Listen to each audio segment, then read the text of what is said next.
Покаяние, основание, прописание, умиления, образ утешения, духовного совершения, равно ангелное житие Твое бист преподобне.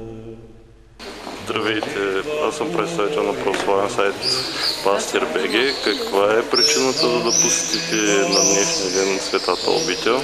Празник на Свети Йоан Рилски.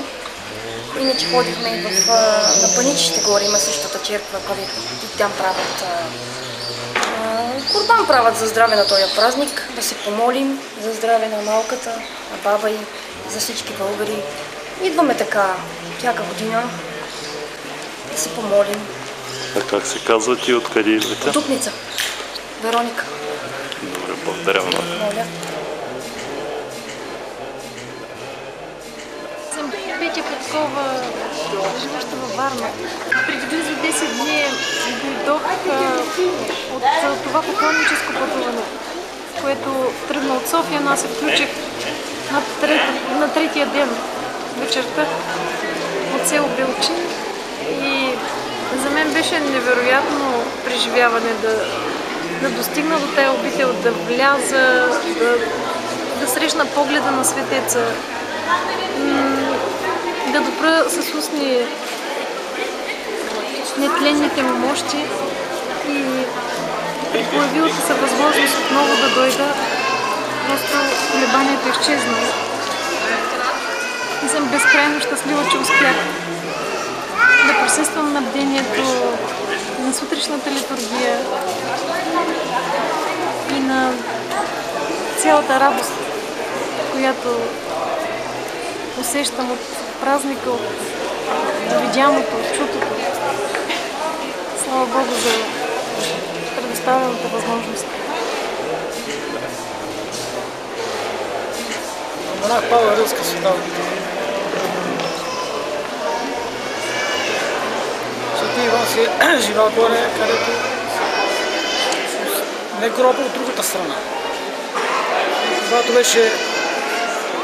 идва времето да се преселя,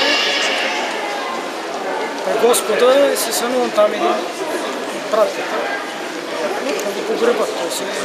Там съм живял челниче. Това е светилото на България. Повече не може да се каже. Аз съм Симеонка Гергинова от Дупница и аз си вярвам, аз съм си православна християнка, вярваща съм си и винаги като си идвахме, аз по квартири все повече сме били като младо семейство, в Смолян, в Разлог, в Пещера и тук винаги си идвахме. На неделя, обикновено винаги си идвахме, имахме 2 деца, сега се станаха големи, сега не са тук, сега са в Англия, живеят и сина ми със семейството, и дъщеря ми със семейството. Те на 12 години отидоха, сега завършиха вече на университет и на дъщеря ми и сина ми по едно дете има.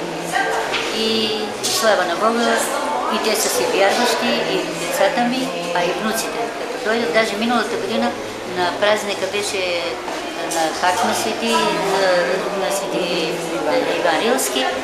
Тук го интервюираха, внука ми беше дошъл тук и той си каза, вика, аз винаги идвам на манастира и тук ми е библиотека, винаги ни е помагал Свети Иван Рилски и никога не душа ще си идваме винаги. Вие как се казвате? Райна Георгиева от град Радомир. Каква беше причината за да посетите днеска Светата обител? Първо, празника на тази Света обител. Второ, защото сме християни православни, защото намираме винаги време да дойдем поне един път в годината, за да видим манастира, да се почувстваме заредени, облегчени и най-вече с възвишени чувства да се върнем. Аз съм Марийка Кирилова от Дупница. Идваме по повод празника на Успението на Свети Иван Рилски.